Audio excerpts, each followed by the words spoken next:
welcome. We're just going to wait 1 minute so we can see if some more people want to join before we begin.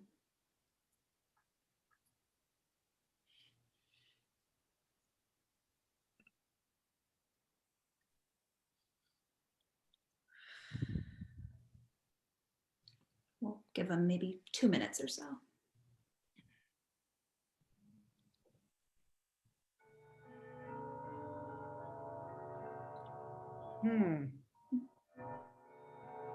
Are those your bells, Barbara? Oh, sorry about that. We have a No, I love it. clock. Nice to have some background music for us while we wait. Yeah. Yeah, it goes every 15, but now because it's 11, hopefully, well, that's good. This will be finished by the time it starts. I forgot that was there. No, it's nice. Gives it some ambiance, you know. Mm-hmm. So if people are concerned, so at 11:15, 11:30, it'll just be obviously much shorter than this. So yeah. Oh, good way to keep track of yourself while you give your tour. Well, that's what I watch when I present. Yeah. So I'm, kind of keeping track of my time a little bit. All right, well, I think we should probably go ahead and get started. So thank you all for joining us, whether you're on Zoom or on Facebook. We really appreciate having you here for our tour this week. So just a couple of notes before we begin. Please mute yourself for the duration of the tour, just so we can hear our docents well and there's no interrupting. If you want to ask a question, you can put it in the chat. So that chat box will be found at the bottom of your screen on Zoom. You can go ahead and type your question in there, and then we'll get to it at the end. We'll have a Q&A at the end, and you're also welcome to ask your question out loud at the very end. But just during the tour, we don't want any interruptions. And then if you're on Facebook, you can also ask a question. So you can put it in the chat on Facebook, and we'll be monitoring that as well. And so you might hear your question asked at the end.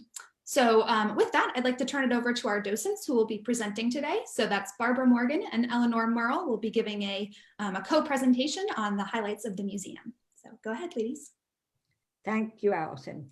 Well, greetings and welcome to a tour of masterpieces of the Timken Museum. My name is Eleanor Merle, and I, along with Barbara Morgan, are delighted to be your docents for today's tour. We'll be touring through the museum's 5 galleries representing European and American art and a distinguished group of Russian icons, works dating from 1300 to 1900. Each work tells a fascinating story reflecting its historical, cultural, and social contexts within it was created. Barbara, would you please start off by orienting us to the galleries? Of course. Thanks, Eleanor. I appreciate it. Well, we have just entered the doors of that beautiful mid-century modern museum that Eleanor just introduced us to. And as we would enter these doors, we would be in the main section, the rotunda that you can see. But what I'm going to do right now is if we were truly at the museum inside, we'd make a turn to the right and another right and enter the Russian gallery, which is where I will pick it up immediately. The Russian gallery contains many icons, and icons are images, holy images that are used in Russian Orthodox churches, or people had them in their home for holy and prayerful purposes. Now, what we have at the Timken is 4 walls literally filled with these icons, and they are set up depictive of a Russian church. And what you're looking at to the right here of the 2 icons or 2 images displayed is a screen, which is called the iconostasis. Notice the beginning of that word, I-C-O-N, is simply a screen of many icons. And in the Timken, obviously this screen is depictive on a wall that I'll get to in a moment. But regarding that screen, the screen would be not on the wall in a Russian Orthodox church, but a bit away from it, separating the altar where the Russian Orthodox priest has the service, and the rest of the congregation would be in the nave. The nave, as many of you may know, is the term that's used for the section of a church, thanks, Allison, that shows where the people either stand or sit. In many of the older Orthodox churches, they did stand, but as we go into Christian churches now, whether they're Roman Catholic Christian churches or Protestant Christian churches, we have pews, and some of our churches or denominations still call that part of the church the nave. But back to the iconostases.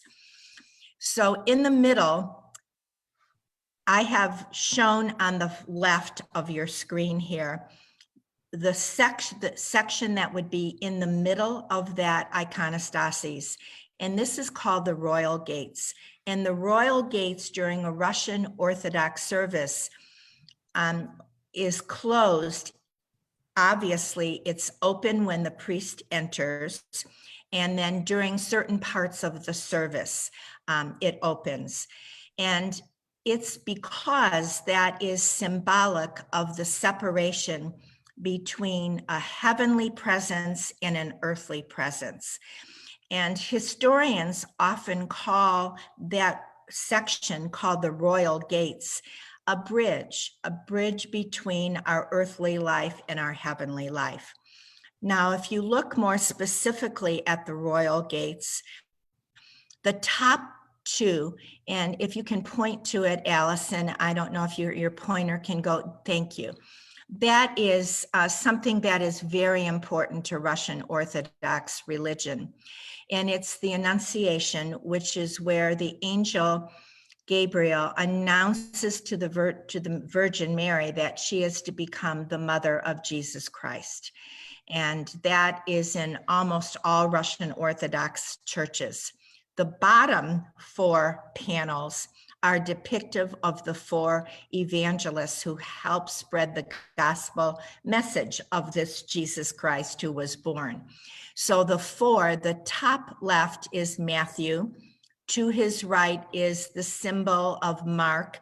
The bottom left, Luke, and finally John. And they all have symbols, and as some of you may not know, but for purposes of time here, I'm not going to go into the specificity of that.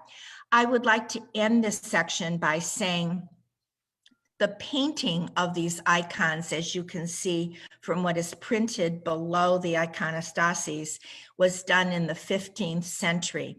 And all of these were done on wood panels.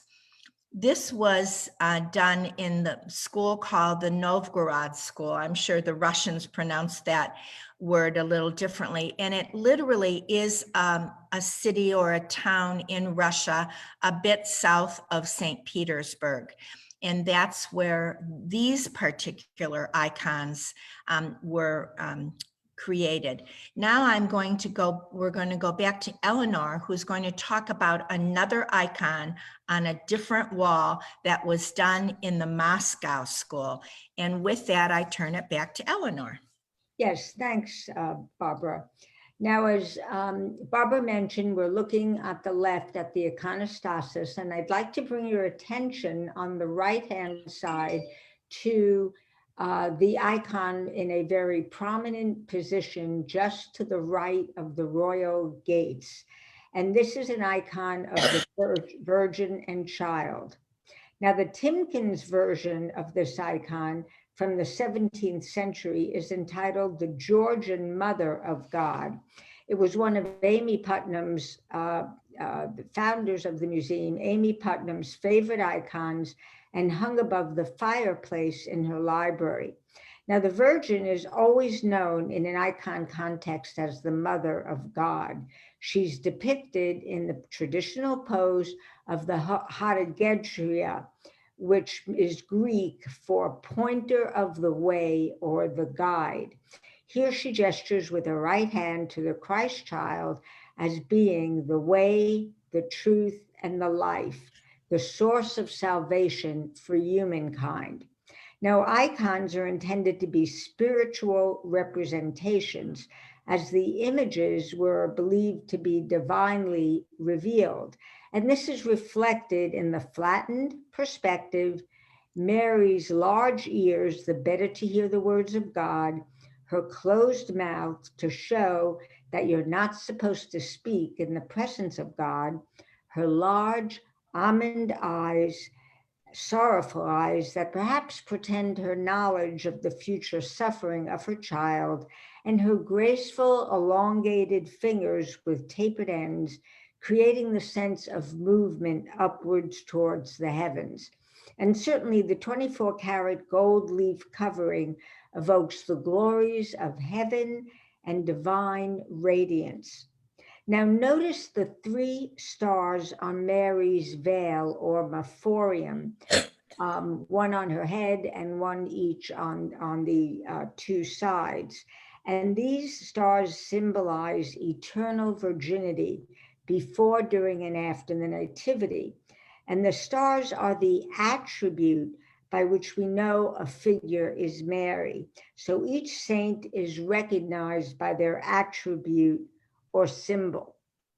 Now we're now going to move from Byzantine art of the East, very stylized portraits of religious figures, and take a look at a portrait from the Renaissance period in Italy, different part of the world and about a century earlier.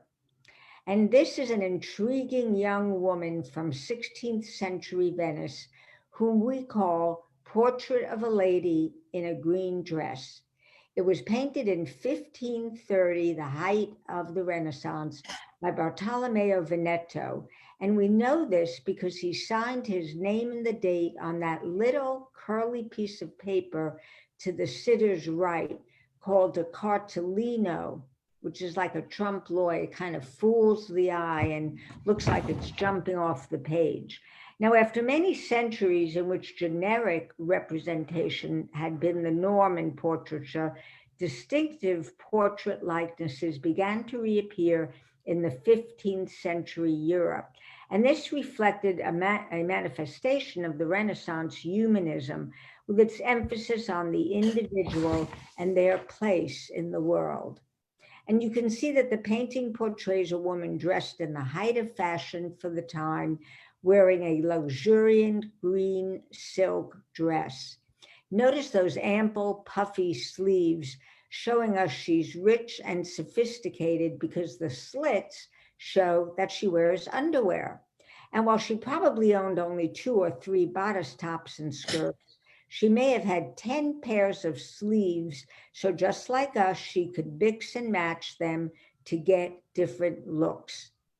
Notice that shimmering gold blouse and her brown leather gloves. Those brown leather gloves are kind of odd, and one thought is that they were used for falconry, and she has the glove on in her right hand, where typically it's the left hand, but perhaps she's left-handed and she holds the falcon on her right hand.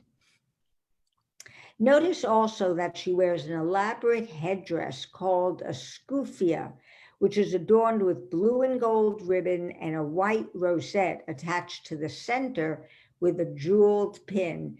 There's also real hair woven in to that elaborate headdress. She's got ginger reddish hair, likely dyed with henna, not so different than we do today, which was a highly admired feature of the time. Bartolomeo intrigues us with hints of the lady's personality. She kind of gives us a piercing, wary, petulant expression, and she turns her head as if she just notices we came in. Now, the identity of Our Lady in Green Dress was a mystery until recently, in the 1980s, when a PhD candidate at UCSD conducted extensive research and offered evidence that this young woman may be Maria Paleologo, who was engaged to be married to the son of Isabella d'Este, the Marchesa of Mantua. And the link to the two is the ornamental headdress, the scuffia, which Isabella gave to those marrying into the d'Este family. And here's the Titian portrait of the Marchesa wearing the same headdress Our Lady wears, hence the link. Now, leaving the Renaissance period, let's now look at a work about 100 years later, painted during what is known as the Baroque period, and it's called Return of the Prodigal Son. This work is a painting that tells a story, a biblical story, the return of the prodigal son taken from the New Testament gospel according to Luke. And it's the parable that most frequently is referenced in Western art as teaching the twin virtues of repentance and forgiveness. It was created in 1654 by the northern artist Giovanni Francesco Barbieri. He was commonly known as Il Gracchino because of his squinted eyes, which he was born with. The word means the squinter. He was born into a poor family, but his talent was recognized early on, and he went to work for Pope Gregory the 15th in Rome. Now, in this story, this parable, a father and his two sons divides the estate, but the younger son leaves home and squanders his inheritance on wine, women, and whatever. And the painting shows the moment the son, penitent, full of shame and remorse, dressed in rags, returns to his father's home. The father embraces him warmly, wrapping his son in his cloak and dispatching the servant to bring new clothes. The son averts his gaze in shame, saying, "Father, I have sinned against heaven and in your sight, and am no longer worthy to be called your son." But the father, full of joy, says to his servant, "Let us eat and be merry, for this son of mine was dead and is alive again, was lost and is found." Now, I'd like to put this work in context. Recall that during this time, the Baroque period, 1600s into the 17, the Catholic Church, as part of its counter-Reformation efforts, was using Baroque art as a means of calling back the faithful who had left the church following the Protestant Reformation. Note the servant boy. He's engaging the viewer. He's looking directly at the viewer and telling us to witness the events unfolding before us, not as a participant. He's viewing them in the narrative. Pulling back the curtain, he invites us into the story of grace, forgiveness, and salvation as he beckons the faithful back to the church. Consider this dramatic work a recruitment tool. It was the advertising of its day. Thus ends the story of the prodigal son. Now, thus far, we've been looking at works by Italian artists in this gallery. Spain, even more than Italy at this time, was preoccupied also with spiritual matters. And we have a wonderful work by the Spanish artist Zurbarán entitled Saint Francis in Meditation from 1635. Barbara? Thank you, Eleanor. As a prelude to getting into the Spanish work here, I would like to just take time for us to ponder a moment as to why we even look at this art. The author Perkins says, art is not supposed to be just beautiful, appropriate for a particular setting, or easy. But art's most satisfying function is that it exercises our minds. That's why we're all here this morning. And artwork certainly establishes, as Eleanor and I have been sharing, boundaries by its subject matter, its style, its materials, and its techniques. But the key is it lets us observe and analyze these givens by probing and musing. So with that, we would like you to help us probe and muse the second half of our presentation, time-wise here, with the following and last works that we have. As Eleanor said, this next work is done by a Spanish artist, Zurbarán, Saint Francis in Meditation. My musing was probed by this because I always thought, you know, these saints that are so beautifully depicted in these paintings are so almost untouchable. They're depicted in oftentimes these somber ways, as we have in St. Francis here. Many of us have been used to perhaps seeing St. Francis depicted differently. He left his family of much wealth, and he started in mendicant order of brethren priests, and then eventually nuns. And their mendicant order is an order that is one that serves the poor.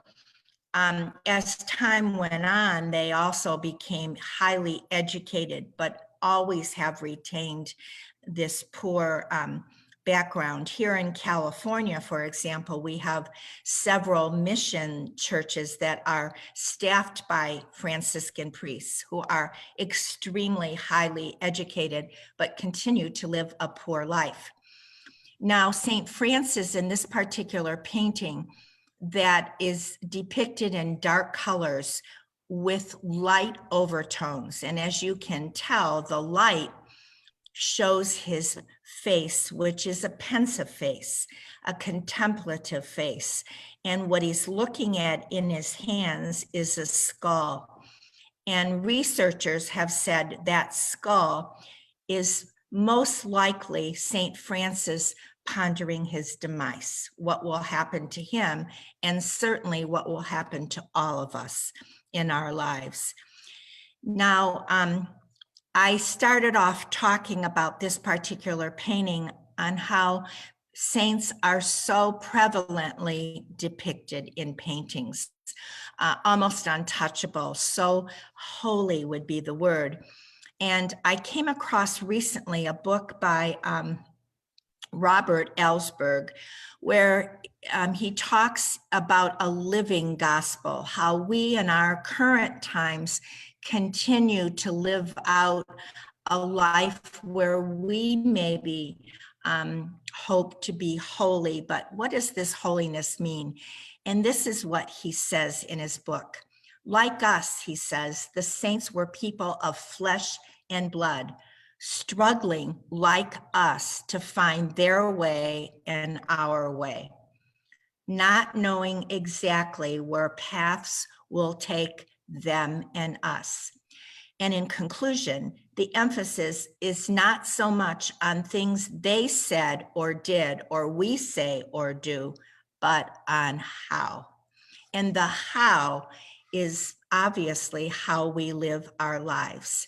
Now, with that, now we're going to transition to the Dutch gallery, and I'm going to lead you there to continue to ponder and muse another saint. And this is Saint Bartholomew. And Saint Bartholomew was one of the 12 apostles, sometimes called Nathaniel. And he is painted by the famous artist Rembrandt that I'm sure we're all very aware of, a very prolific painter. This particular painting he did later in life. Again, researchers believe that as he was getting older himself, his paintings really showed his inner yearnings more. And they believe this particular painting of Saint Bartholomew did the same. And what we have here, again, like the previous painting that I spoke of, is in this one, the lighting is very similar, as you can see. The colors are very similar, but done in two different countries by two different artists, a bit of a different time frame also. And this one shows, again, light on the face, showing up, thank you, Allison, his eyes being reflective, pensive, contemplative, but a little different. Maybe a little worry, a little pondering what's to become of me. And Allison, if you can show what is being held in his hand, that is a knife, ladies and gentlemen. And this knife shows his demise. He was a traveler in the name of Jesus Christ and spreading the gospel to Armenia and India. And he was unfortunately skinned alive because people were giving him a hard time with this new gospel. And that is what this symbol shows here. Thanks, Allison. Now, as we continue, because of time-wise, if we were actually in this gallery in the Timken, it's called the Dutch Flemish, and Rembrandt was depictive of the Dutch. And now we're going to transition back to Eleanor in the last 15 minutes of our presentation, who will tell us about the other famous painter called Peter Bruegel. Thanks, Barbara. Now, in this painting, Bruegel depicts the Bible's parable of the sower. We talked about the parable of the prodigal son. Now we have the parable of the sower. And Bruegel had recently returned to Antwerp following a 2-year stay in Rome. And this landscape from 1557 is an evocation of scenery he had seen on his trip. More than any other painter, Bruegel helped free landscape from its dependence on religion, partly as a reflection of a newly grasped sense of the vastness and variety of the earth. Remember the importance of Dutch and world trade at this time.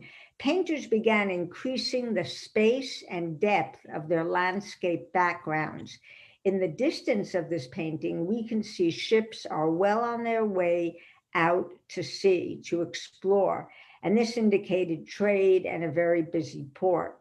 Now, the biblical story is played out in the foreground at the left, where a humble peasant scatters seeds on rocky soil.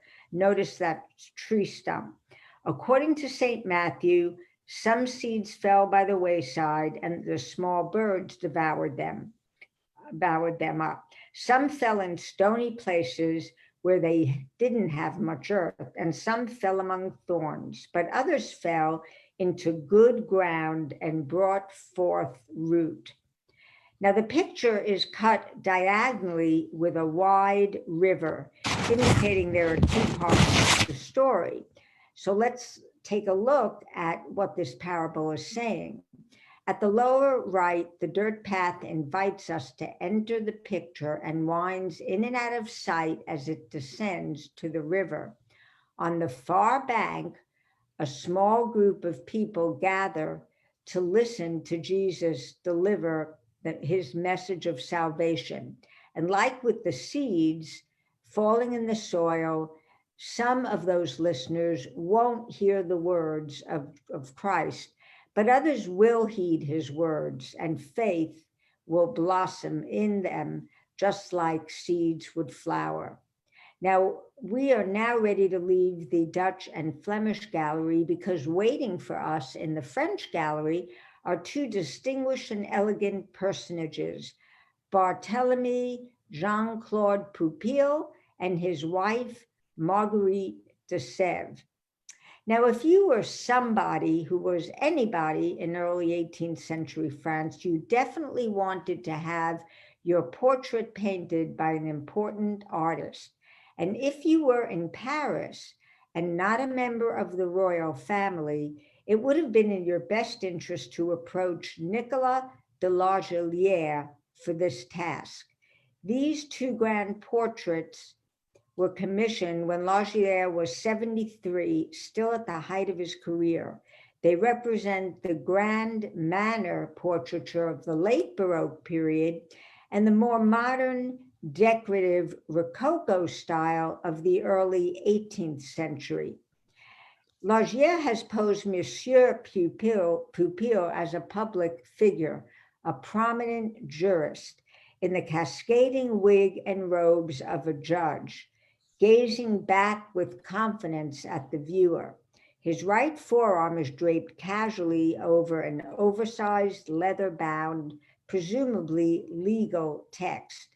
A note on wigs. Wigs became popular for men during the reign of King Louis XIII, who pioneered the fashion in 1624 when he became prematurely bald, about 100 years before this work was done.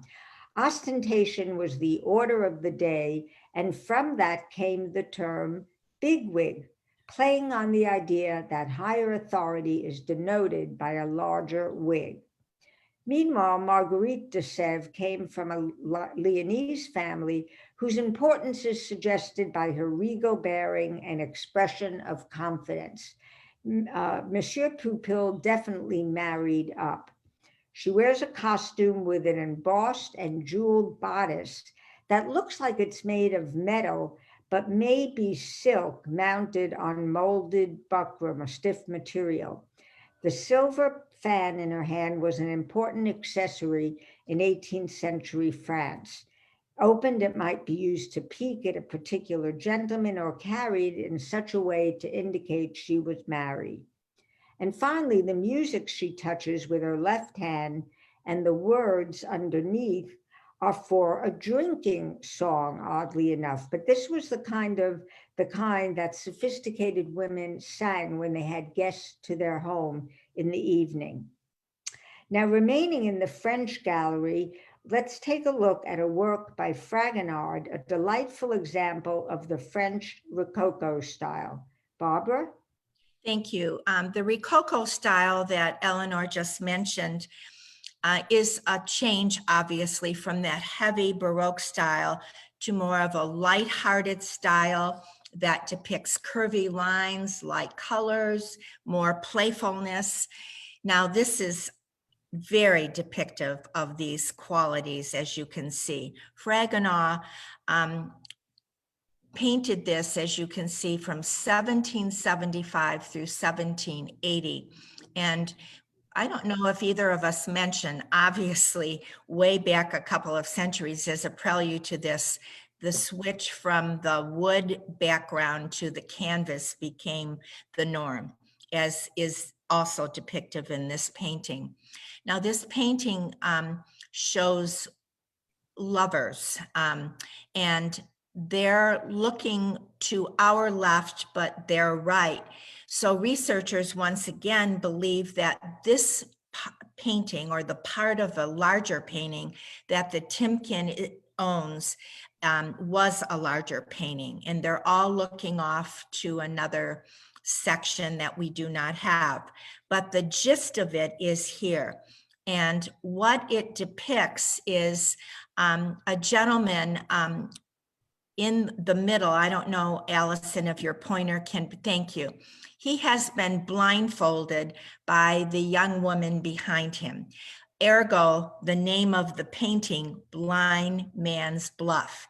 It was a frolicking game that young adults played, very different than what our young adults certainly play in this era.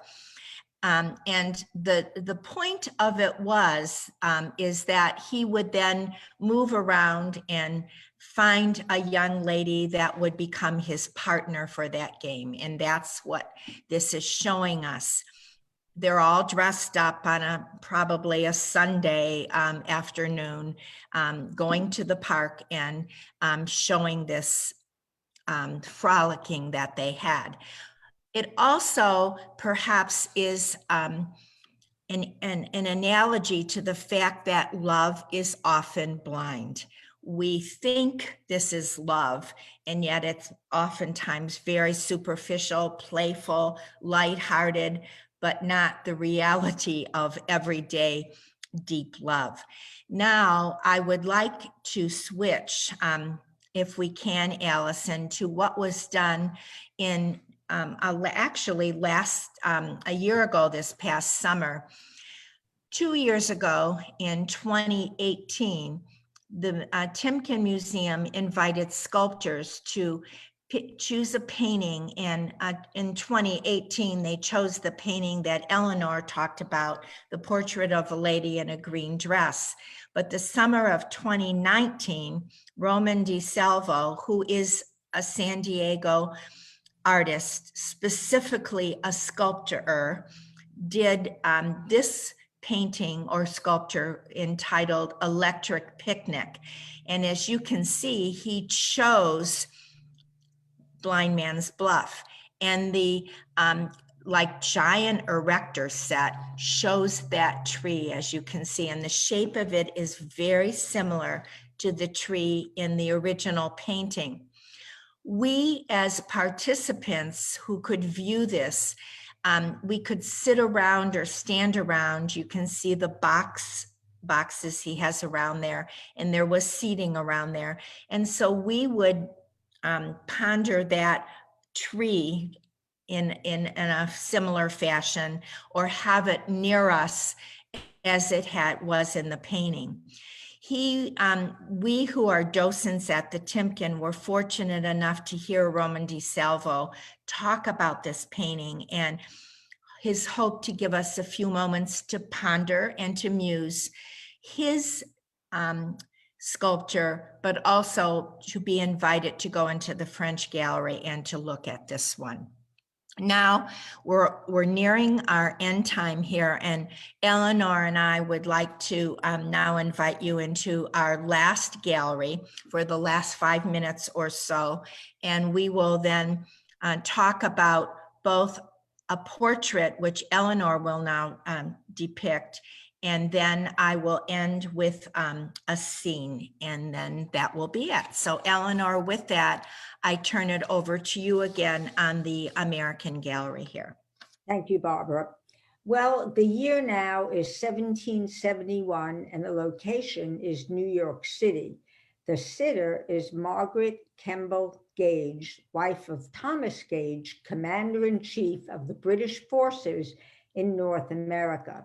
And the painter is John Singleton Copley of Boston, colonial America's most influential painter, who had come to New York City to paint the A-listers, the high status folks of the time.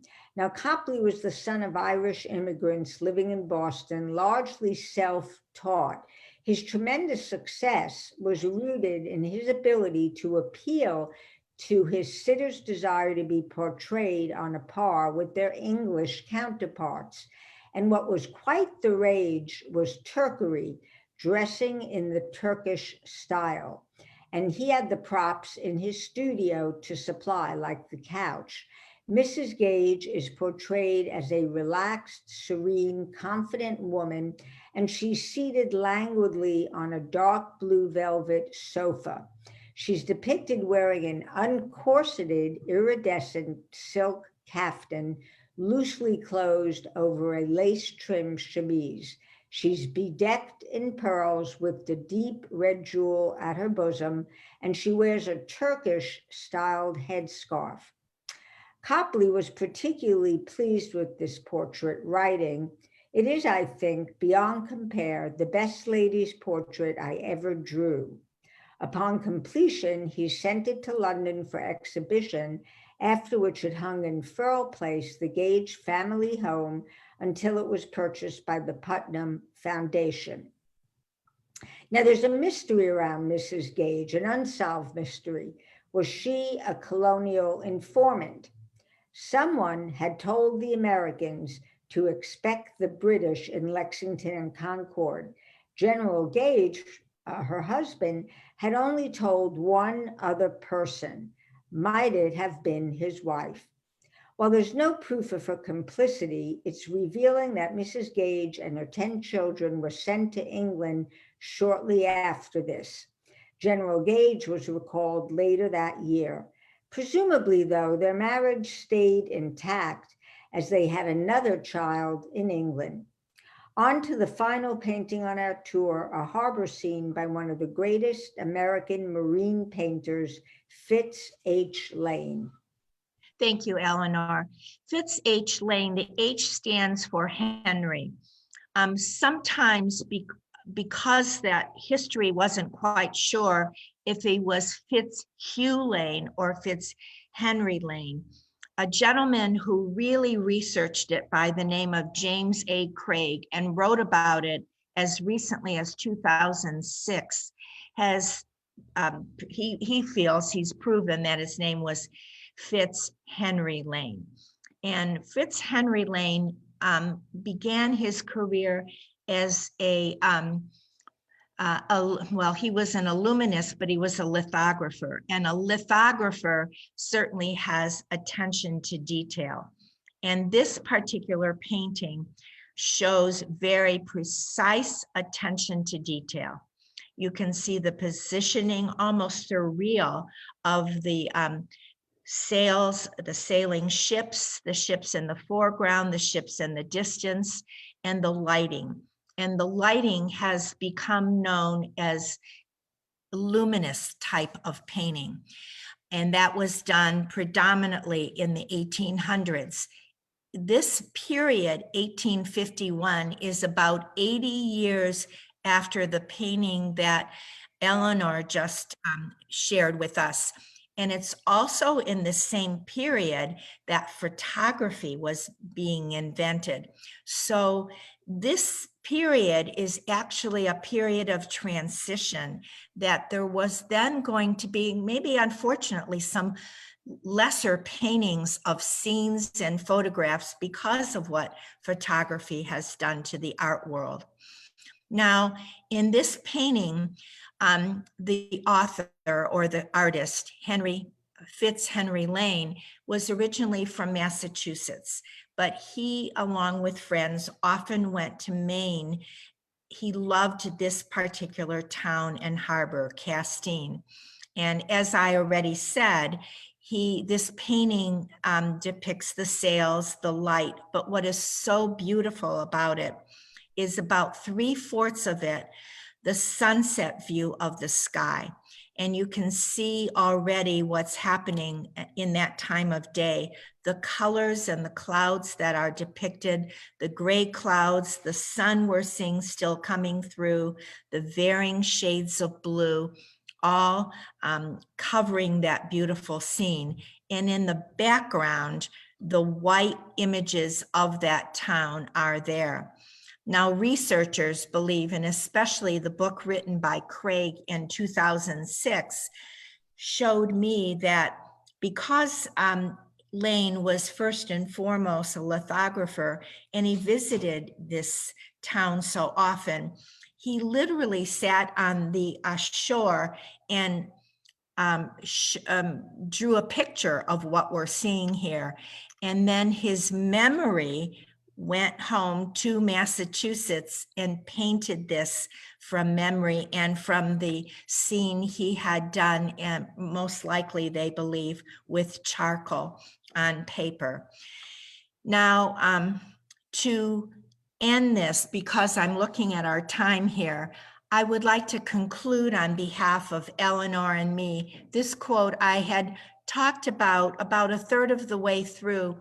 I quoted Perkins, who invites us to, yes, study the history of all paintings, but paintings, like any genre of art, whether it's literature, music, or art, as we have been viewing today, invites us to continue to ponder and to muse, to keep it all alive through the ages.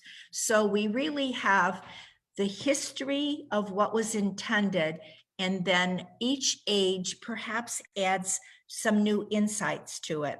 And that's what Perkins says here also in his book. He says, in conclusion, if most disciplines dig moats, art builds bridges. And hopefully, in conclusion, our bridges continue to grow so that art is remaining alive with all of us. So thank you all. And with that, I'm going to turn that back to Allison and thank Eleanor with the opportunity to co-present with her today. Thank you so much, Barb and Eleanor. That was a wonderful lecture. So we'll do a little bit of a Q&A now. If anyone has a question, feel free to put it in the chat, either if you're on Zoom or on Facebook. We're monitoring both. But I just wanted to say, yeah, I thought there was an interesting idea that you kind of kept coming back to. You know, you were talking about how we continue to ponder and muse these artworks. And I was thinking it's interesting, you know, the research side where we have people, you know, discovering new things about their names or their dates, or, you know, these PhD researchers, but also these contemporary artists who are also doing their own sort of, you know, inner research and using with the artworks themselves. So I don't know if you have anything else to add about that, but I just think that's such an interesting idea that there are different ways we can engage with art in the 21st century.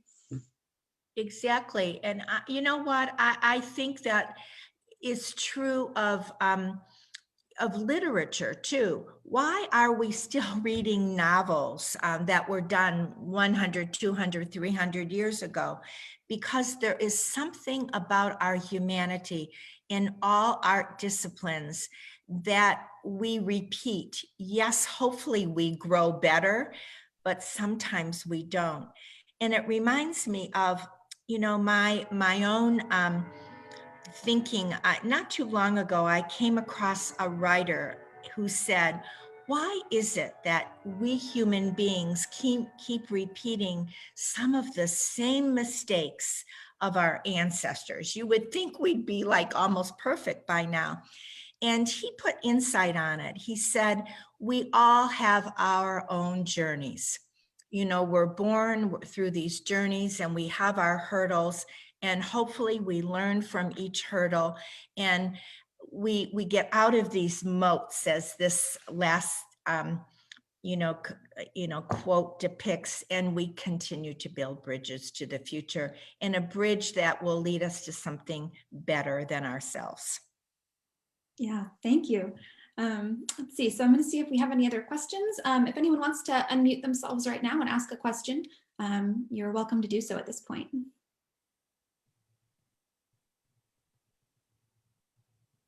It's fine if not, though. It was a very informative lecture. Well, yeah, any closing thoughts from the two of you? Otherwise, I think we'll move on. It was a good length tour, so I think we'll wrap up. But thank you so much again. And let me just go here. So before we leave, I do have a couple announcements. So the first is that we will not have a tour next week due to the Thanksgiving holiday. So we will see you the week after that. I think it's the first week of December. So we'll see you back here then, but enjoy Thanksgiving, however you're celebrating this year. And then the other thing that I wanted to tell you about is our holiday events. So although the museum is still closed in person, we will be doing some virtual holiday events to celebrate the season. The first one is a ornament making workshop on December 5th. That's a Saturday at 10 a.m. It'll be on Zoom. This one is geared toward families, so you can bring the kids on Zoom also and make an ornament. When you register, your supplies will be shipped to you. And these all surround our Jewels of the Season collection, which is a unique original collection designed by artists. And so we'll have the family workshop on Saturday the 5th, and the adults, so it's more, I guess, not advanced because they're all still beginner classes, just geared toward adults. You can bring your glass of wine along. It'll be a little happy hour. That's on Monday, December 7th, also on Zoom, and the supplies will be shipped to you there as well. And then the third event is a lecture on this collection, this Jewels of the Season collection. It'll be on Thursday, December 17th at 5 p.m., also on Zoom. And we'll hear from Lynn Thompson, who is associated with the artists, and she'll talk a little bit about the background, how they designed them, and all of that. And we're partnering with the San Diego Model Railroad Museum on that one.